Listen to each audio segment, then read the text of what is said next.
Hello दोस्तों, कैसे हैं आप सब।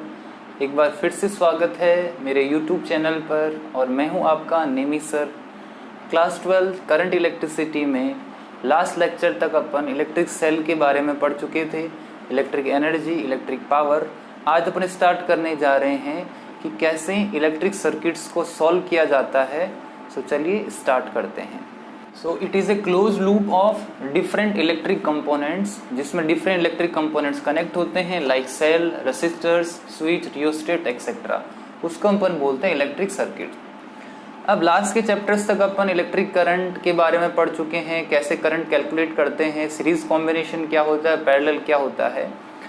बट स्टूडेंट्स, कुछ सर्किट्स ऐसे होंगे जिसमें आप ये फाइंड आउट नहीं कर पाएंगे कि सीरीज कॉम्बिनेशन क्या है। मान लीजिए एक से ज़्यादा सेल अगर लगे हुए हैं तो करंट कैसे फाइंड आउट करते हैं। ऐसे सर्किट्स को नाम दिया जाता है complex electric circuits. Complex electric circuits को सॉल्व करने के लिए इस टॉपिक में अपन सीखेंगे दो लॉज दिए जाते हैं जिनको बोला जाता है किरचॉफ्स लॉज। बेसिकली दो लॉ होते हैं to solve complex electric networks. तो इसको पढ़ने से पहले कुछ बेसिक टर्म्स की बात कर लेते हैं। सबसे पहला यहाँ टर्म है electric network. So electric network basically इसको बोल सकते हैं अपन कॉम्बिनेशन ऑफ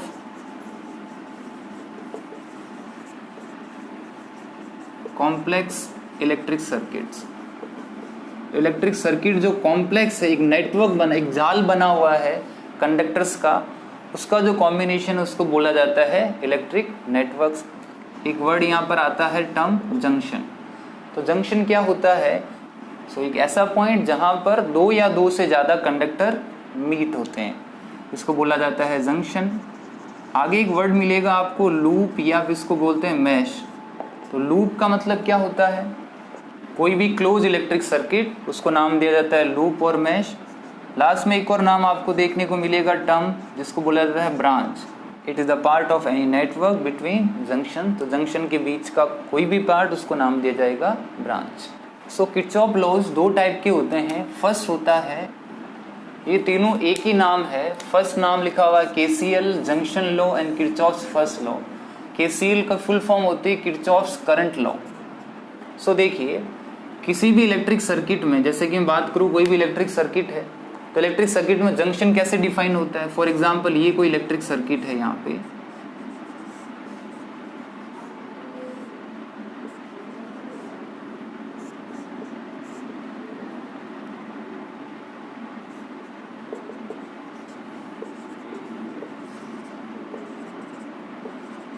ये मान लीजिए कोई भी इलेक्ट्रिक सर्किट है। बात करते हैं इस पॉइंट की। ये पॉइंट वर्क करेगा as a junction, because junction is the point जहां पर दो या दो से ज्यादा कंडक्टर मीट करते हैं। सो यहाँ पे 1 2 3 तीन कंडक्टर मीट कर रहे हैं। तो लेट सपोज अपन ने माना कि यहाँ पे करंट आ रही है I1, यहाँ से करंट निकली I2 और यहाँ से करंट निकली I3। सो ये लॉ क्या बोलता है, in any electric circuit at the point of junction, जहां जंक्शन है उस पॉइंट पर जो इलेक्ट्रिक करंट्स का सम होगा वो हमेशा जीरो होगा। इलेक्ट्रिक करंट्स का सम जीरो होने का मतलब क्या है? मतलब ये है कि जितनी इनकमिंग करंट होगी उतनी ही आउटगोइंग करंट होगी। एक सिंपल सा कॉन्सेप्ट है कि जितनी इनकमिंग, मतलब I1 करंट अगर इनकमिंग है वो किसकी इक्वल होगी? वो होगी I2 एंड I3 की इक्वल। स्टेटमेंट क्या लिख सकते हैं? इन electric circuit algebraic sum of currents at any junction is zero. तो जैसे कि डायग्राम में बात करें, एट जंक्शन J पे अपन लिख सकते हैं summation of all the current should be equals to zero. इसका मतलब क्या हुआ कि जो इनकमिंग करंट्स है it should be equals to outgoing currents. Incoming current यहाँ पे क्या दिख रही है? I1 इनकमिंग करंट हो गया, और कोई इनकमिंग करंट नहीं है, और आउटगोइंग करंट है I2 एंड I3। सो ये हो जाएगा I1 equals to I2 plus I3 and this law is known as KCL। So ये एक इंपॉर्टेंट चीज है कि ये जो लॉ है वो किस पे बेस्ड है? ये बेस्ड है कंजर्वेशन ऑफ चार्ज पे। तो जैसा कि आपको पता है कंजर्वेशन ऑफ चार्ज में क्या होता है, अगर अपन स्टेडी स्टेट कंडीशन ले, एक वर्ड यहाँ पे यूज किया है मैंने, स्टेडी स्टेट। स्टेडी स्टेट का मतलब कि फ्लक्चुएटिंग करंट नहीं होनी चाहिए, कांस्टेंट करंट होनी चाहिए। तो इस केस में जितना चार्ज एंटर कर रहा है उतना ही चार्ज एग्जिट करेगा, जितना चार्ज पहले था उतना ही चार्ज बाद में है, इसी को तो बोला जाता है law of conservation of charge. So first जो आपका लॉ है किरचॉफ्स फर्स्ट लॉ, वो बेस्ड होता है law of conservation of charge पे। नेक्स्ट रूल है केवीएल, या उसको बोलते हैं लूप या मेश रूल या Kirchhoff second law. Full form की बात करें केवीएल की तो ये होता है किरचॉफ्स वोल्टेज लॉ, वो था किरचॉफ्स करंट लॉ, ये होता है किरचॉफ्स वोल्टेज लॉ। तो सिंपल सा आपको याद रखना है कि KCL is applicable for junction and KVL is applicable for loop. This is the basic major difference between these two laws. अब इन दोनों लॉ के बीच में मेजर डिफरेंस हो गया। तो स्टेटमेंट की बात करें तो in a loop of electric current, जैसे कि लूप की बात करें, कोई भी क्लोज पाथ किसी भी सर्किट का, उसको लूप नाम दिया जाता है। उसके अंदर एल्जेब्रिक सम जो होगा changes in electric potential, electric potential को जैसे कि आप जानते हैं V से रिप्रेजेंट किया जाता है। तो जितना भी इन सर्किट के अंदर जितने भी पोटेंशियल्स होगा उन सब का सम किसके इक्वल होगा, जीरो के इक्वल। देखिए जैसे कोई भी सर्किट लिया, फॉर एग्जांपल वही सर्किट बना लेते हैं अपन। तो सबसे पहले इसमें लिखा लूप, तो लूप एक क्लोज पाथ होता है। तो क्या आप बता सकते हैं इसमें टोटल कितने लूप है। फॉर एग्जांपल देखिए नाम दे दिया मैंने A, ये दिया यहाँ पे। सबसे पहले आप ये चेक करिए कि इसमें कितने लूप है। तो आप देख पा रहे हैं, जैसे मैं लूप की अगर नाम लिखूं, देयर आर सम लूप्स की अगर बात करें तो कितने लूप है। तो पहले लूप हुआ ABCDEFE। वापस जब घूम के उसी पॉइंट पे चल के आ जाते हैं उसी को लूप बोला जाता है। तो एक तो ये आपको बड़ा वाला लूप दिख रहा है, ये हो गया फर्स्ट। और कौन सा लूप है, एक मैं दे सकता हूँ ABEFE। और कौन सा लूप हो सकता है, सो थर्ड लूप यहाँ पे हो गया BCDE, सेकेंड लूप है ABEFA। तो ऐसे ही आपको लूप दिख रहे हैं कि जिस पॉइंट से अपन ने स्टार्ट करा है उसी पॉइंट पर आपको वापस आना है, ऐसे पॉइंट को बोला जाता है लूप। तो इस लूप में सब जो पोटेंशियल्स है उन सब का चेंज हमेशा जीरो होगा, उसका अगर अपन सम करें। अब इसमें कुछ रूल्स है कि देखिए यहाँ पर तो पोटेंशियल आपको दिख रहा है V1, बट यहाँ पर पोटेंशियल कितना होगा। तो पोटेंशियल अपने को पता है करंट इंटू रेसिस्टेंस, तो करंट इंटू रेसिस्टेंस कर दिया। बट इसमें साइन कन्वेंशंस यूज किए जाते हैं। क्या क्या साइन कन्वेंशन है, तो दो हमेशा आप ध्यान रखेंगे। जैसे मान लीजिए ये कोई सेल है, अब ये कोई सेल है, आपने को सबसे पहले इसमें डायरेक्शन चूज करनी होती, डायरेक्शन ऑफ अज्यूम्ड करंट। तो let's suppose this is the direction of assumed current. इसमें ये कोई डायरेक्शन ऑफ अज्यूम्ड करंट है, इसका EMF E है, इसका भी EMF E है। सो यहाँ पर पोटेंशियल कितना लिखेंगे अपन, तो पोटेंशियल बेसिकली होगा E ही इसके अंदर, बट साइन प्लस आएगा कि माइनस आएगा वो ध्यान रखना है। अगर this is direction of assumed current, अगर वो पॉजिटिव टर्मिनल को एग्जिट करके जा रहा है so it becomes plus E। अगर यहाँ पर देखिए ये नेगेटिव टर्मिनल को एग्जिट करके जा रहा है तो यहाँ पर आप लिखेंगे माइनस E। तो ये फर्स्ट साइन कन्वेंशन यूज किया जाएगा इसमें। सेकेंड बात करते हैं, कोई भी रेसिस्टर है, जैसे ये रेसिस्टर हुआ, इसमें ये करंट तो ओरिजिनल करंट है उस सर्किट की। ये कोई रेसिस्टर हुआ R, ये कोई रेसिस्टर हुआ R। लेट्स सपोज इसमें ये होगी डायरेक्शन ऑफ अज्यूम्ड करंट और इसमें ये हुई डायरेक्शन ऑफ अज्यूम्ड करंट।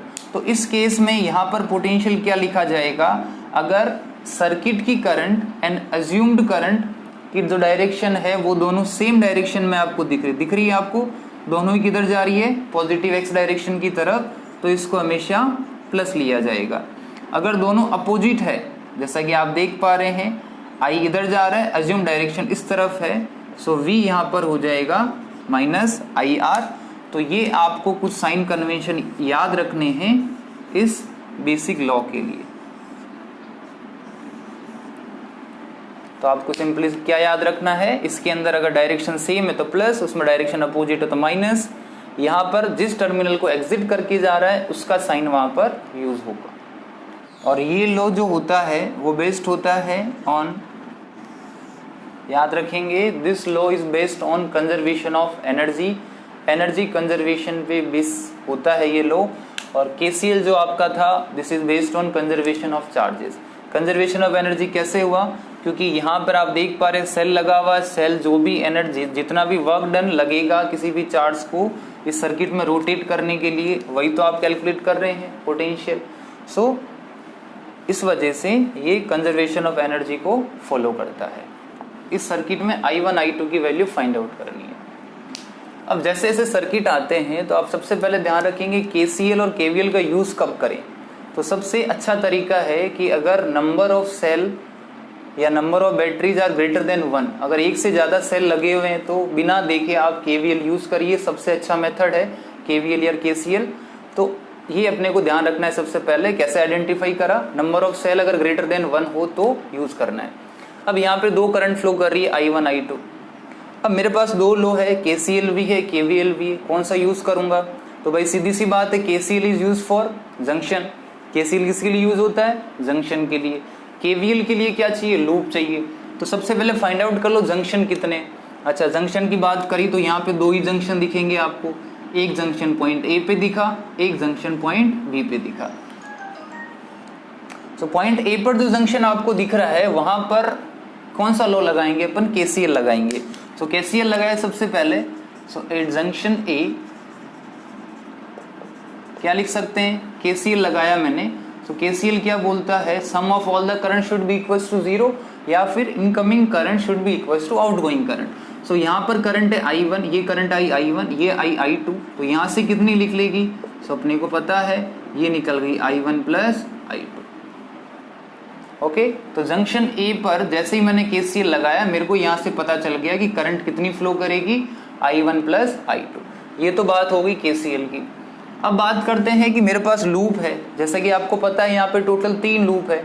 अब इसमें इंपॉर्टेंट चीज ये होती है कि जिस क्वेश्चन में आपको जितने वेरिएबल्स पूछे हैं उतने लूप्स आपको यूज करने हैं। देखिए मैंने ये बोला है कि जैसे यहाँ पर वेरिएबल्स कितने दिख रहे हैं, 2 वेरिएबल, ये कोई वेरिएबल नहीं, इन दोनों की वैल्यू कैलकुलेट करके प्लस कर देंगे अपन। तो यहाँ पर 2 वेरिएबल है I1 I2।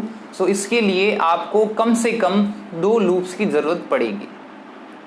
ओके, तो अगर 3 वेरिएबल होते तो 3 लूप लेने पड़ते। तो यहाँ पर वेरिएबल 2 है तो 2 लूप आप यहाँ पर ले रहे हैं। नाम दे देते हैं अपन इसका,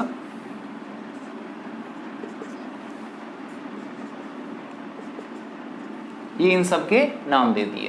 तो सबसे पहले देखिए लूप्स की बात कर लेते। मेरे को 2 लूप चाहिए, तो मैं कौन कौन से लूप ले लूं यहाँ पे। तो सबसे पहले नीचे वाला लूप ले लिया मैंने। अब देखिए लूप लेने से पहले डायरेक्शन ऑफ अज्यूम्ड करंट होनी चाहिए। तो देखिए इसके अंदर मैंने मान लिया कि एंटी क्लॉकवाइज चलना है मेरे को, इसके अंदर भी मान लिया एंटी क्लॉकवाइज चलना है। तो सबसे पहला काम क्या है KVL अप्लाई करने का, कि आपको पता होना चाहिए डायरेक्शन ऑफ अज्यूम्ड करंट क्या है। This one is known as direction of assumed current. जो करंट सर्किट में फ्लो कर रही है वो तो है ही, इसके अलावा आपको ये चेक करना है कि मैं डायरेक्शन ऑफ अज्यूम्ड करंट कौन सी लूं। अब इसमें कोई हार्ड एंड फास्ट रूल नहीं है कि आप एंटी क्लॉकवाइज ले, आप क्लॉकवाइज भी ले सकते हैं। ऐसा भी कोई रूल नहीं है कि दोनों सेम एंटी क्लॉकवाइज होने चाहिए, आपको जैसा अच्छा लगता है वैसे ले सकते हैं। तो मैंने उन दोनों को मान लिया एंटी क्लॉकवाइज, ठीक है। बट पूरी प्रॉब्लम के लिए फिर वो एंटी क्लॉकवाइज ही रहेंगे, उसको आप फिर चेंज नहीं कर सकते। तो देखिए यहाँ एंटी क्लॉकवाइज डायरेक्शन हो गई। अब मैंने एक ऊपर वाला लूप लिया, एक नीचे वाला। ऊपर वाले लूप का नाम दे दिया मैंने EFAB, नीचे वाले EFABE, ये हो गया फर्स्ट लूप। सेकंड लूप नीचे से लिया है BADACB लूप, ये 2 लूप लिए। तो सबसे पहले मैं यूज करूंगा फॉर लूप EFABE। आप ध्यान रखिए लिखने का तरीका EFABE। इस लूप की बात करते हैं। तो इस लूप में जैसे ही अपन डायरेक्शन ऑफ अज्यूम्ड करंट की डायरेक्शन में अपने को चलना है, जैसे ही यहाँ पर गए सबसे पहले यहाँ पर आया सेल। तो सेल के लिए आपको बता रखा था कि जैसे ये सेल है 10 वोल्ट का, this is the direction of assumed current, this is the direction of assumed current. तो पोटेंशियल कितना लिखेंगे, तो जिस टर्मिनल को ये एग्जिट करके जा रहा है, क्योंकि direction of arrow is like this, तो इस टर्मिनल को ये एग्जिट करके जा रहा है, किसको जा रहा है, प्लस को। तो यहाँ पर पोटेंशियल कितना हो जाना है, 10 वोल्ट। बात समझ में आ गई आपको। अब देखिए जैसे कि यहाँ बात करते हैं, लूप घूम के जब यहाँ पर आएगा तो ये डायरेक्शन ऑफ अज्यूम्ड करंट, ये नेगेटिव को छोड़ के जा रहा है, तो यहाँ पे लिखेंगे -20। आते हैं रेसिस्टर्स पे। तो रेसिस्टर में एक्चुअल करंट की डायरेक्शन ये है, अज्यूम डायरेक्शन भी सेम डायरेक्शन में है, तो ये हो जाएगा +IR। यहाँ बात करते हैं तो ये दोनों अपोजिट है, तो यहाँ पर हो जाएगा -IR। तो इस लूप के लिए क्या लिखेंगे, सबसे पहले 10 वोल्ट की बात करते हैं, तो ये हो गया +10। यहाँ पर दोनों सेम डायरेक्शन में, तो I इंटू आर, आर कितना है 5, यहाँ पर आए दोनों अपोजिट डायरेक्शन, सो ये हुआ I2 इंटू 10, यहाँ पर आए एग्जिट करके जा रहा है तो 20, और ये इक्वल्स टू होता है 0, क्योंकि यही सिखाया है केवीएल ने यही बोला है कि summation of all the voltage और पोटेंशियल शुड बी 0। सो ये हो गया यहाँ पे फर्स्ट लूप के लिए, इसको नाम दे दिया equation number 1। Similarly for loop second loop आपने ले लिया BA DC B, ये भी यही बोलता है summation of all the voltage should be equals to 0। चलिए समेशन सबसे पहले इस पे आए, किसको, अब देखिए डायरेक्शन ऑफ अज्यूम्ड करंट ये होगी इसके लिए, कौन सी हुई, एंटी क्लॉकवाइज। सो इसके लिए एग्जिट करके जाएगा 20 को, सो ये हो गया +20। यहाँ बात करें इसकी डायरेक्शन, ये अज्यूम्ड करंट की डायरेक्शन भी यही, तो ये हो जाएगा प्लस करंट इंटू रेसिस्टर हो गया 10। यहाँ पर आए इस जगह, अब ये डायरेक्शन होगी करंट की डायरेक्शन इन द सर्किट, और ऊपर वाली रेड कलर वाली डायरेक्शन है अज्यूम्ड डायरेक्शन, दोनों सेम डायरेक्शन में, प्लस अब यहाँ पे करंट कितनी, तो आप ध्यान रखेंगे यहाँ करंट है I1 प्लस I2, और रेसिस्टेंस कितना हो गया 20 should be equals to 0, equation number 2। अब जैसे कि मैथ्स का रूल बोलता है कि मेरे पास दो वेरिएबल है तो दो इक्वेशन चाहिए, दिख रही है आपको दो इक्वेशन, दोनों को सॉल्व कर लीजिए, जो भी मेथड आपको यूज करना है, इट में बी सब्स्टिट्यूशन मेथड, इट में बी एलिमिनेशन मेथड, और I1 और I2 की वैल्यू कैलकुलेट करनी है। इसको सॉल्व कर सकते हैं दोनों इक्वेशंस को, ये दोनों इक्वेशंस है, मैंने यहाँ पे यूज किया है एलिमिनेशन मेथड, तो I1 की वैल्यू आ रही 5/7 और I2 की वैल्यू आ रही है -45/70 एम्पियर। तो ऐसे अपन किसी भी सर्किट में KCL और KVL का यूज कर सकते हैं। सो आज का नेक्स्ट टॉपिक है व्हीटस्टोन ब्रिज। सो अब कुछ डिवाइसेस के बारे में अपन पढ़ने जा रहे हैं जिनका आप प्रैक्टिकली भी बहुत एप्लीकेशन देखेंगे। तो सबसे पहली डिवाइस है इसमें व्हीटस्टोन ब्रिज। सो बेसिकली ये 4 रेसिस्टर का एक ऐसा अरेंजमेंट होता है जिसमें 3 की वैल्यूज तो आपको पता होती है, 1 की वैल्यू आप कैलकुलेट कर सकते हैं। तो एक स्पेशल टाइप का यहाँ पे अरेंजमेंट होता है। देखिए इसको कैसे बनाते हैं। देखिए ऐसा कुछ अरेंजमेंट होता है इसमें। यहाँ पे 4 रेसिस्टर्स दिख रहे हैं PQRS। ये बीच वाली जो आर्म है इसमें लगा रहता है गैल्वेनोमीटर। जैसा कि आप जानते हैं गैल्वेनोमीटर एक ऐसी डिवाइस है जो करंट की प्रेजेंस को सेंस करता है। उसमें डिफ्लेक्शन आएगा करंट के अकॉर्डिंग। नीचे एक बैटरी लगा रखी है। अब यहाँ पर जो 4 आर्म आपको दिखाई दे रही है, तो इसमें क्या होता है, जैसे एक ये आर्म है इसके जस्ट पास वाली, ये होती है आपकी वेरिएबल रेसिस्टर। कि जैसे ही मैंने सर्किट ऑन करा तो आपको कुछ ना कुछ डिफ्लेक्शन दिखाई देगा गैल्वेनोमीटर में। सो जैसे ही गैल्वेनोमीटर में डिफ्लेक्शन दिखाई दिया, आपका फर्स्ट काम होगा इस वेरिएबल रेसिस्टर की वैल्यू इतनी सेट करनी है जिससे कि इस गैल्वेनोमीटर का जो डिफ्लेक्शन है वो 0 हो जाए। क्या करना है, गैल्वेनोमीटर का डिफ्लेक्शन 0 हो जाए। इसको बोला जाता है नल डिफ्लेक्शन। इस कंडीशन को, जिस कंडीशन में गैल्वेनोमीटर में डिफ्लेक्शन 0 आ जाए, उस कंडीशन को नाम दिया जाता है बैलेंस्ड व्हीटस्टोन ब्रिज कंडीशन। देखिए बैलेंस का मतलब क्या है कि गैल्वेनोमीटर में जब डिफ्लेक्शन आ रहा था पहले, फिर 0 आया, तो गैल्वेनोमीटर में डिफ्लेक्शन 0 आने का मतलब इसमें से फ्लो होने वाली करंट 0 हो गई। 0 करंट फ्लो नहीं हो रही, इसका मतलब क्या हुआ, मैं ये बोल सकता हूं potential at point B will be equals to potential at point D. शायद आप समझ पा रहे हैं कि इन दोनों का पोटेंशियल अगर इक्वल हो जाए तो गैल्वेनोमीटर में से कोई करंट नहीं फ्लो करेगी, क्योंकि करंट फ्लो करने की एक मस्ट कंडीशन है, there should be potential difference between 2 terminals, जो कि यहाँ पर नहीं है। तो इस वजह से यहाँ कोई भी करंट फ्लो नहीं करेगी। अब देखिए कि बैलेंस व्हीटस्टोन ब्रिज कंडीशन में क्या होता है। तो मान लेते हैं कि यहाँ से करंट फ्लो कर रही है I, यहाँ पर करंट I1, यहाँ पर करंट है I2, यहाँ पर करंट अपन लिख दी IG, करंट थ्रू गैल्वेनोमीटर। तो यहाँ पर क्या होगा, तो देखिए करंट I1 आ रही, इधर मूव कर गई IG, तो ये बचा I1 minus IG using KCL। यहाँ पर KCL अपन ने लगाया तो ये हुआ I2 प्लस IG। ये करंट इस वाली ब्रांच में से फ्लो कर रही है। अब अगर मैं बात करूं पॉइंट A का पोटेंशियल, उस पॉइंट पोटेंशियल का नाम दे दिया VA। कितना नाम दिया, VA। तो ये तो पॉइंट हो गया, इस पॉइंट का पोटेंशियल हो गया VA। अब ये बोल रहा है कि VB इक्वल्स टू VD है, तो क्या मैं इसको ऐसे लिख सकता हूं VA minus 0 equals to VA minus 0, या मैंने इसको ऐसे लिख दिया VA minus 5 equals to VA minus 5। बिल्कुल आप बोलेंगे करेक्ट है, लिख सकते हैं। 5 मैंने क्या बोला है, 5 मैंने मान लिया कि VB की जो पोटेंशियल है वो 5 वोल्ट है और VD का पोटेंशियल भी 5 वोल्ट, इक्वल पोटेंशियल है तभी करंट फ्लो नहीं कर रही। तो 5 की जगह क्या पुट कर सकते हैं, सो यहाँ पर VA minus VB equals to VA minus VD, इतना आ गया इक्वेशन नंबर फर्स्ट। ऐसे ही सिमिलरली अगर बात करें, देखिए यहाँ अगर मैं लिखूं तो क्या लिख सकता हूं, मैंने यहाँ लिख दिया 5 minus VC equals to 5 minus VC। अब ये 5 किसके लिए है, ये VB के लिए, तो VB minus VC equals to VD minus VC, equation number 2। So दोनों इक्वेशन आ गई अपने पास, ये 5 VB के लिए, ये 5 VD के लिए, 5 volt for VB, 5 volt for VD। अब समझ पा रहे हैं।